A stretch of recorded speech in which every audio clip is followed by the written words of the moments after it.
Christ calls us to give and to serve others. It's one of the foundations of one of our core values at NDC. And as a group, we talked about doing a service project, and we were hoping for a service project that had lasting impact, not just one and done, although there's nothing wrong with those. And this project actually found us. We didn't find it. We had contacted Joshua Station and said, hey, if you need some real help on a serious project, give us a call. And a week or two later, they called us up with this need. Yeah, what the project was, what they had kind of a safe place, a reading place, a play place for the various children from the different family groups to come and hang out together, just as kids. And unfortunately, one of the children ran through a plate glass window next to the area. It wasn't safety glass. It shredded into a million shards. By the grace of God, the child was not hurt, but the area was ruined because of the fine glass. They couldn't get it out of the rug. They couldn't get it out of the toys. Even the books they had to throw away. And so...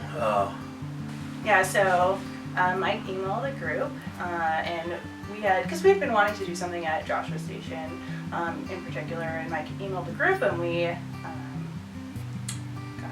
lost my train. I think we talked about it at the next meeting, about what this Yeah. opportunity is, that the need from Joshua Station to sort of rebuild this area that was damaged, and how they really thought this was a fantastic little spot for the kids underneath the stairs. It was sort of their own little area, and how they really would like to have that back. I think that's sort of what we talked about, what I recall talking about it in our meeting. I think one of the best things was that as part of God's body, we all have special talents, and it just seemed like this fit perfectly for us. As far as some of us know how to buy kids' books, some of us know how to arrange how things go together and what works for kids. But then there are people who know how to do the logistics of what's involved to do this and how we could go about getting the money. I think it was really at the meeting where everyone just said, well, I think I can do this, and I think I'll do that. And so all the pieces that we needed just sort of kind of, put it together.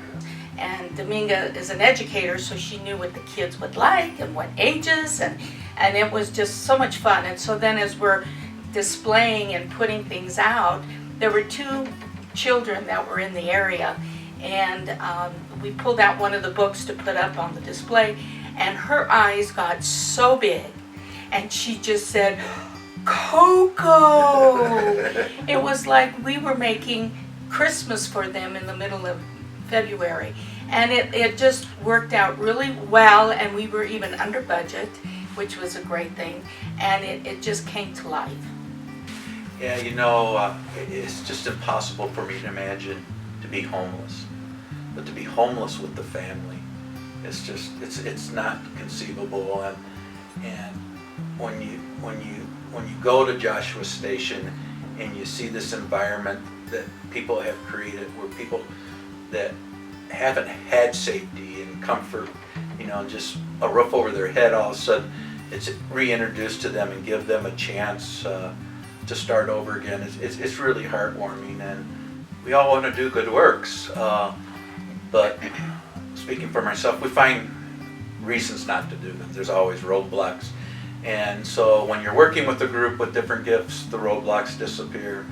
When the grant's there and so easy to obtain, you don't have the financial concern, and we have the urging of the church, and so all those things really make it easy to start tearing down the roadblocks that we put on ourselves, and at the end really make it a fulfilling project.